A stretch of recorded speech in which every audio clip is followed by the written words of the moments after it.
ومنہم من یستمع الیک، اور اے نبی ان میں سے کچھ لوگ ایسے بھی ہیں جو بڑی توجہ سے آپ کی طرف سنتے ہیں، آ کر توجہ کر کے۔ یہ بھی مسئلہ سمجھ لیجئے کہ قریش کا بھی مسئلہ وہی بن گیا تھا جو کہ مدینے والے جو علماء تھے ان کے، یہود کے اور ان کے عام لوگ تھے، ان میں جو فرق تھا۔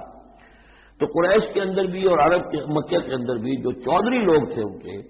ان کے لیے سنبھالنا مشکل ہو گیا تھا اپنے عوام کو کہ کس طرح روکیں اسے محمد پر ایمان لانے سے اپنے عوام کو۔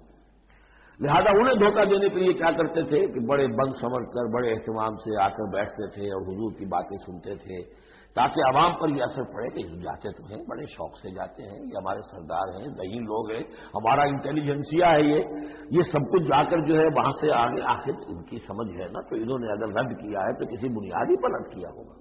تو یہ عوام میں ایک اثر ڈالنے کے لیے وہ بیٹھتے تھے جا کر، بڑی توجہ سے سنتے تھے، دیکھیے کتنی توجہ سے سن رہے ہیں، کہیں حضور کی ہوٹنگ نہیں کر رہے، کہیں آپ کے اوپر کوئی فکر چست نہیں کر رہے، آپ کی پوری بات توجہ سے سن رہے ہیں۔ وَمِنْهُمْ مَن يَسْتَمِعُ إِلَيْكَ، آتے ہیں کچھ لوگ آپ کے پاس ہے نبی جو بڑی توجہ سے کان لگا کر سنتے ہیں۔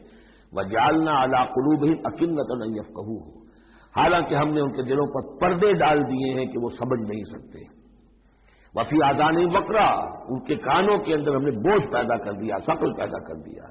وَإِن يَرَوْا كُلَّ آيَةٍ لَا يُؤْمِنُوا بِهَا، اور اگر ساری نشانیاں جو یہ مانگ رہے ہیں وہ بھی ان کو دکھا دی جائیں تب بھی یہ ایمان نہیں لائیں گے۔ یہ کیوں پردے ڈال دیے اللہ نے؟ ان کے تکبر اور حسد کی وجہ سے، کیونکہ مہر تو ہو چکی ہے، اور چکے سے ختم اللہ علی قلوبہم وعلی سمعہم وعلی ابصارہم غشاوہ، لہذا ان کا وہ سارا استماع جو تھا توجہ سے سننا ان کے لیے مفید نہیں تھا۔ حتی اذا جاؤوک یجادلونک، یہاں تک کہ جب اے نبی وہ آپ کے پاس آتے ہیں تو آپ سے جھگڑا کرتے ہیں، مناظرہ کرتے ہیں۔ یقول الذین کفروا ان ھذا الا اساطیر الاولین، اور یہ کافر کہتے ہیں کہ یہ جو کچھ آپ سنا رہے ہیں یہ پرانی باتیں ہیں، یہ تو سنا معلوم ہوتا ہے آپ نے کوئی یہودیوں سے کوئی نصرانیوں سے سن لی ہے باتیں، وہی آپ دہرا رہے ہیں، یہ پرانے قصے۔